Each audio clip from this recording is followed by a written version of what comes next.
Hello, everybody, and welcome back. I am Ruby Burrito, and today I wanted to start off by talking about two of the most recent blog posts on the GuildWars2.com. If you don't check frequently, I can hopefully give you just a quick overview of what the last two were. They're nice and quick, and actually one of them is pretty good if you play regularly. So, number one. This is actually going back to October 21st, which is last Friday, but this is a free 24-slot bag with newsletter registration. So, if you log in to, well, it says log into your Guild Wars 2 game client. Make sure that you have a character with mailbox space. Then, if you go to guildwars2.com, you go up to accounts. If you go to guildwars2.com and go to account, you will be able to log in, and you can go to the settings tab, which will allow you to change your newsletter preferences. Now, to actually get the 24 slot bag, you need to check ArenaNet and Guild Wars 2 boxes, and then you will receive a piece of mail that will look like this. It'll be a special item delivery, and then you have your mail carrier satchel. And that's it. Now you have a free 24 slot bag. I can put it on this character if I want to. I will not. It looks like it is soul bound on use, but it is account bound. So I will not actually be putting it on this character. I'll be putting it on somebody else. Next, you have the Guild Wars 2 Balance Philosophy livestream. That is going to be this Friday, October 28th at noon Pacific time. And you're going to have Cal Cohen and Roy Marks for a stream covering the future approach to profession balancing, as well as going over current approach and balance philosophy. The goal is to give more insight into some of the things they consider while working on profession balance. So when the stream's done, if you can't make it, I personally won't really be able to watch it. They will give the entire document that they will be doing the stream for on their official forums. Typically when they do this, they will post a video of it on their YouTube. This is going to be streamed on Twitch, so if you will be free, or you can listen while you're at work, whatever it is, feel free to tune in. A lot of people typically watch it, so they can have questions in chat, and it'll be pretty productive.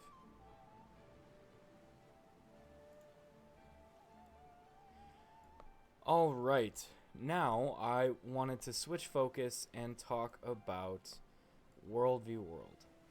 So, there are three main aspects of Guild Wars 2. You have PvE, which is the story, the open world maps, etc., etc. You have PvP, which is the cross swords up here. Fractals of the Mist is the PvP lobby. That is typically 5-on-5, or in the off seasons you have 2-on-2 or 3v3. And then you have World v. World. So World v. World is very different than your typical PvP formats. So what you have in Guild Wars is PvP has its own equipment set. So if I go here, I can, yeah, he looks amazing. You can swap your equipment, and you see there's a specific amulet that gives you specific stats instead of having all of your armor that gives specific stats. You have your weapons, which have their sigils, and that's it. And then you can have your PvP build separately from your PvE build.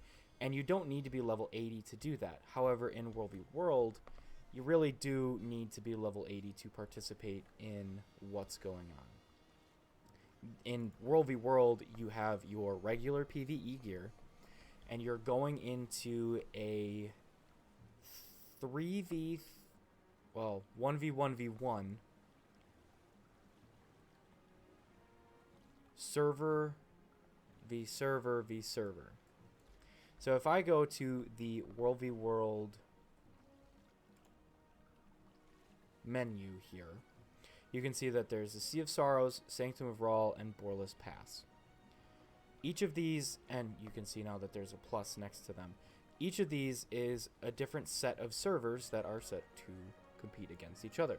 Now, each server has their home map. Currently, I am the red team, which gives me the desert borderland. Then there are green and blue that both get alpine borderlands. When the game first came out, all three were alpine borderlands. And then you have the eternal battlegrounds. People typically turn that into EBG. They shorten it to EBG. So here you have red on top, green in left, blue bottom right.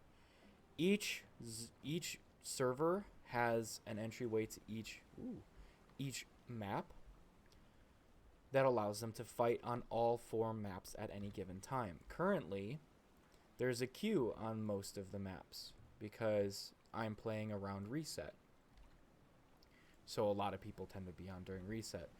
And now you can see what happens when you queue up. So you can hit travel to the map, and if there is a queue, it'll say, do you want to queue up?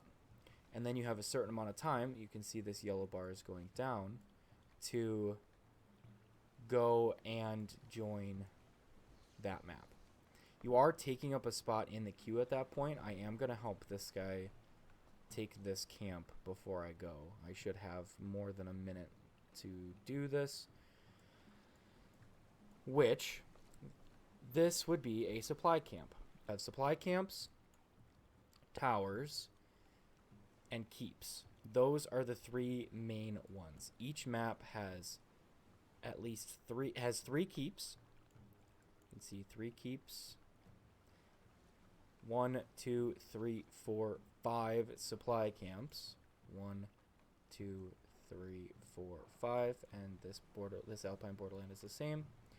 And then you have 2 northern towers and 2 southern towers. It's the same on EBG. You have 1, 2, 3, 4, 5, 6, however, with the supply camps. So the reason that I have to wait is there's a mechanic called Righteous Indignation. So you can't just run around with a bunch of guys and take stuff and then have somebody sitting there wait for you to leave and they immediately take it back. There is a 5-minute wait period, which before you could see a debuff here, or when I held over, there was red text that would say that you can't claim or you can't fight in this objective. You can kill most of the veterans that are there. As you could see, we were fighting the veteran scout while the supervisor had the blue debuff or buff surrounding them. The supply camps send out Dolyaks that carry supply, and they will actually run from the supply camp to the towers and towers to the keeps, or supply camp to the keep, depending on what you own, and you'll passively build up supply in that objective. So you can see up here in the top right, we had 100. Here you go, 100 out of 100 supply and depot. Now, when I travel to EBG, I'm going to be transported to the north, and I'll be able to run through my keep. I wanted to waypoint here, so when I traveled here, I actually was able to do this. I'm going to switch my gathering tools real quick. And each one of the objectives has gathering. Supply camps have 2, towers have 3, keeps have 4. On this map, people will call it your garrison. It's pretty much the same thing as your home keep. So you want to protect each of these, because if I mouse over here, you can see that the Sanctum of Rawl Overlook is a keep. It is tier 3 fortified.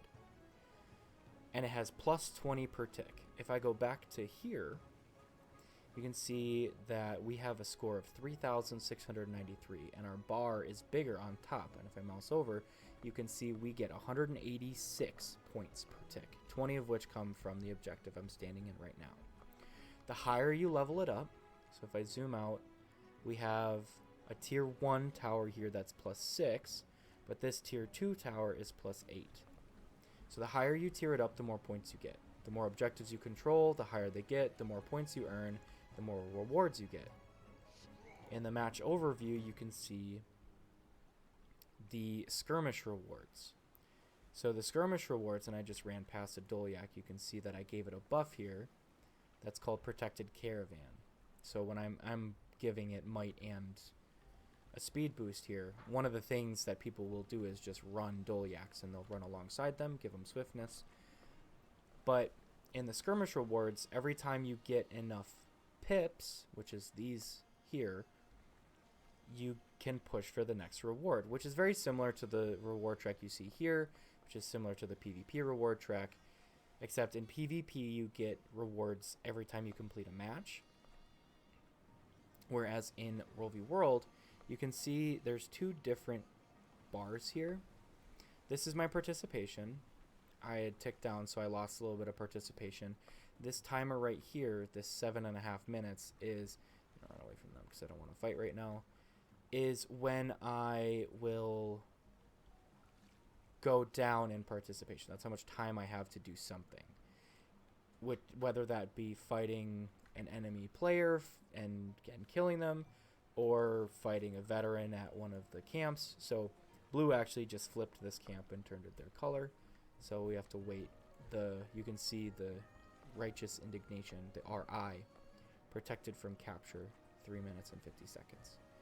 So we have to wait for that to go down.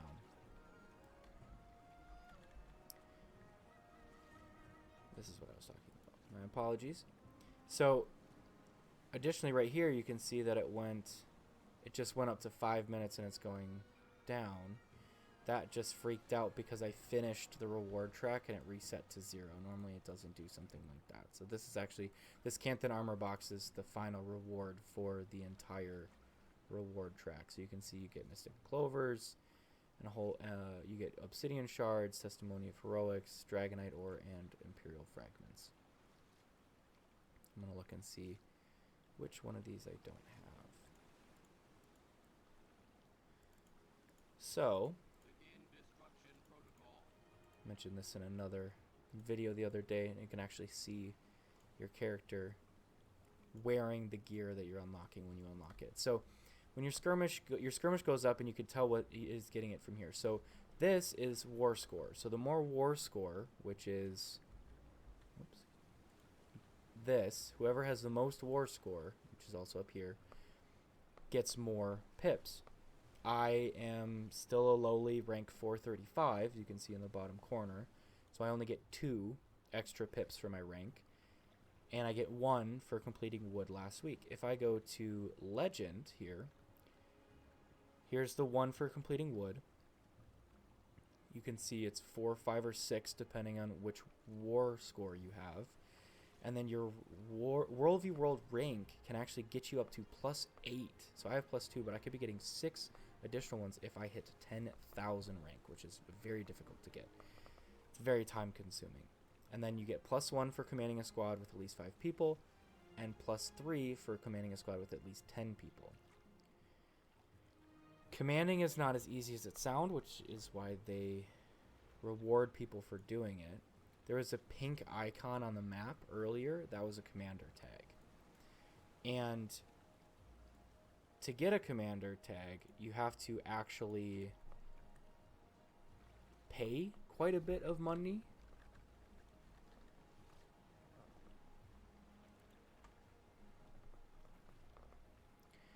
To unlock the ability to be a commander, which I do have, I can do create squad and I can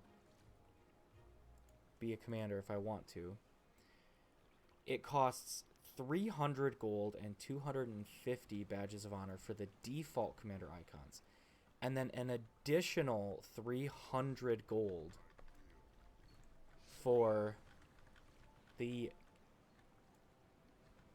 my apologies. So getting the Catmander tag right off the bat is an additional. Unlocking the commander tag is 300 gold. Just straight up. 250 of the badges of honor and 300 gold. Getting the Catmander tag is 300 gold and 250 badges of honor. You can get either or, and once you unlock one of them, it's 150 gold and 250 badges of honor for the other one. A commander can lead a squad of up to 50 people. There is a raid mode for 10 people, but that's for PvE raids specifically. You can kick people from the squad. You can shout to people in your squad. You're in charge of the squad. There is also the mentoring badge, which you can get from this mastery here, Pact Commander, all the way down to Advanced Logistics. Nope. Pact Mentor, first one. Very easy to get. I was looking at Advanced Logistics for a long time, so got them mixed up.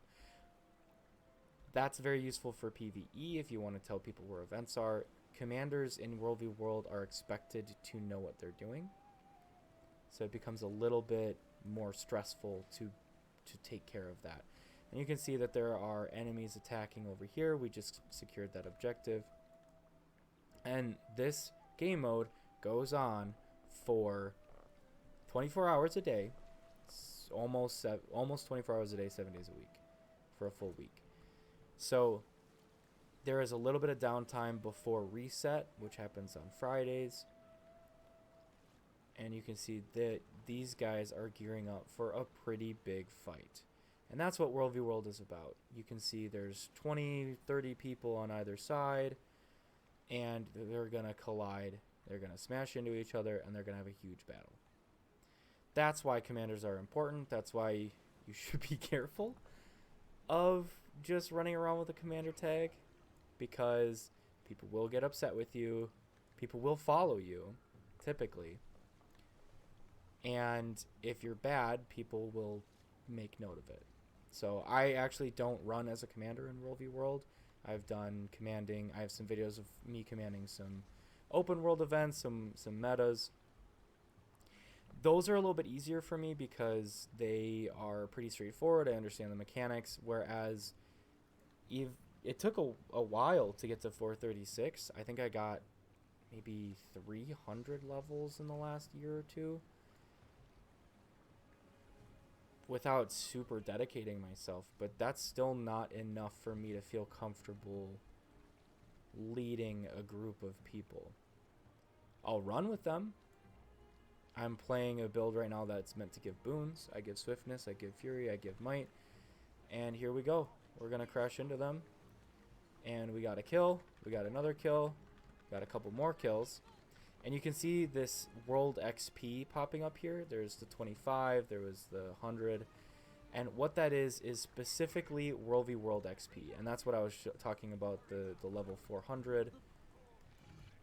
You have to play World v World to get World XP. When you kill other players, you get XP based on how experienced they are. So if they're level 10,000, you get more experience than if they're level 10.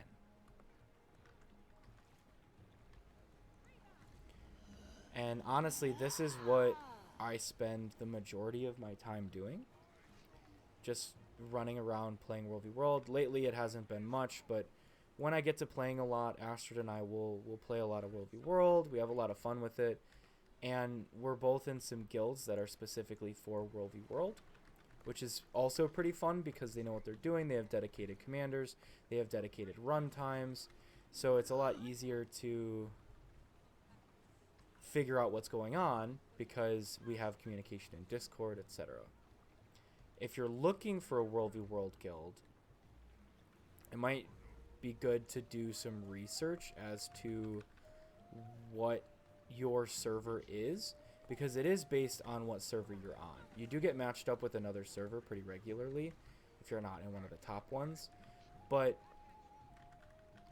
it's important to know your server because it determines your matchup. It determines what guilds you play with. It determines a lot when it comes to World v World, pretty much everything. And you only get one free server transfer, I think. And oh no, I might be thinking of something else. I don't remember how much it costs to transfer. I've actually never transferred servers. but you also get shut out of World v World for an entire match, for an entire week if you switch servers. So it's not something you can just do all the time, because they want to prevent people from abusing. And I believe you have to pay to switch servers. I know there were World v World commanders who, I was watching some high-level farmers and high-level, I guess, barons discuss what they've done to get money, and one of the things... Ooh, I went down. Not paying super attention here. One of the things was selling legendary weapons to World v World guilds, or working with World v World guilds to craft legendary weapons, because that would allow them to sell them and transfer to different servers. I'm going to die here. I'm going to full on die. That's okay. Thank you everybody for giving this video a watch. If you would like to see more, give it a like and subscribe. If you want to see something particular, feel free to leave a comment, have questions, etc. Feel free to drop a comment below, and I will do my best to respond as quickly as possible. If you want to see more, take a look at the next video.